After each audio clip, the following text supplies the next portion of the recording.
The reason why I'm sitting in my shed at the moment is you'll see there's a map in the background. I've got another map down there. I've got more maps here. So I do like to be a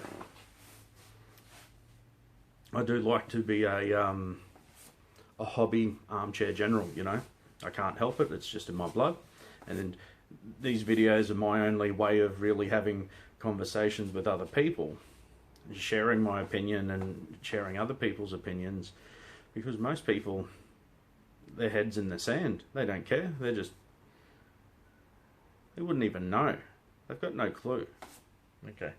So, and a lot of people would think that we're defenseless and we don't have a hope, where I see it totally different. I see the defence of the Australian continent actually isn't that hard. To me, it's quite simple. But I've always been told that you never fight an enemy on their terms, at a place and time of their choosing. You always fight at a time and place of your own choosing, and you fight to your strengths, not theirs. So if their strengths are far numerous conventional weaponry, Navy, Air Force, missile systems, etc., etc., I think it's absolutely madness for our defence posture to want to take our minuscule, measly little defence assets, cross oceans to fight someone in their backyard where they've got all of their, and fight them on their terms in their place of choosing. It makes zero sense to me. And if Australia is an island continent, an island nation that it is, our strengths are being at home, closer to our logistic supplies, where our small population is, and making any enemy of Australia cross the oceans and seas to come to us, and use those seas and the weather as that's our primary weapon. You've got to cross thousands of kilometres of seas, far from home, and then the summertime period down in Australia, we have tropical storms, monsoonal rains, cyclones for, you know, a solid 5 months of the year at least minimum, that huge naval armadas have got to take into account, that our wet season, our rainy season isn't a very invader-friendly time of year to be attacking Australia. We have massive tides, huge tides up in the north of Australia. So we've got a lot of inhospitable land. Our shores aren't the easiest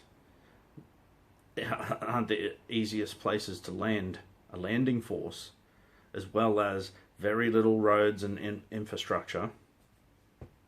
So a huge, massive sandy desert, and above that we've got savanna-y sort of grasslands with rugged terrain scattered all throughout, and then above that we've got a tropical wetlands.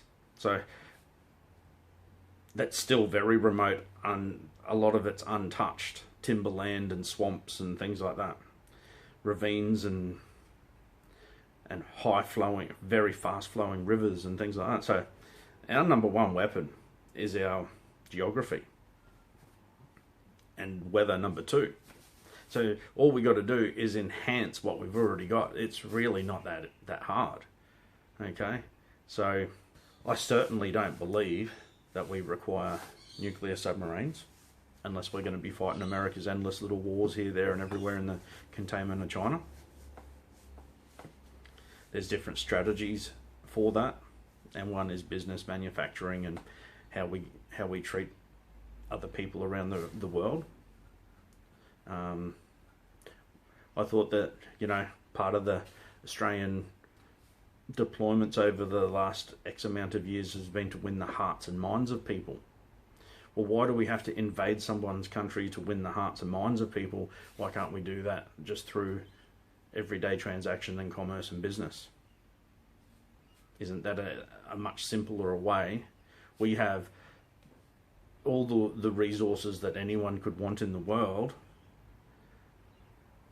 So doesn't that put a lot of the eggs in our basket, and gives us some negotiating room to create good deals with people and be friendly neighbours, be a good neighbour, be a good neighbour in our region, but everywhere else around the world.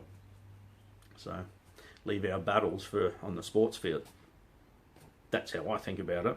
But have a very robust and strong deterrence with our military to make it extremely, extremely costly to invade this nation.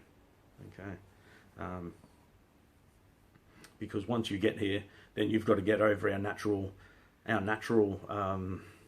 geological and environmental barriers first, before you get to the heartland or the good country, which is around the edge. So anyway, that's some of my ramblings and thoughts. I understand most people wouldn't have made this far into the video, so congratulations if you have.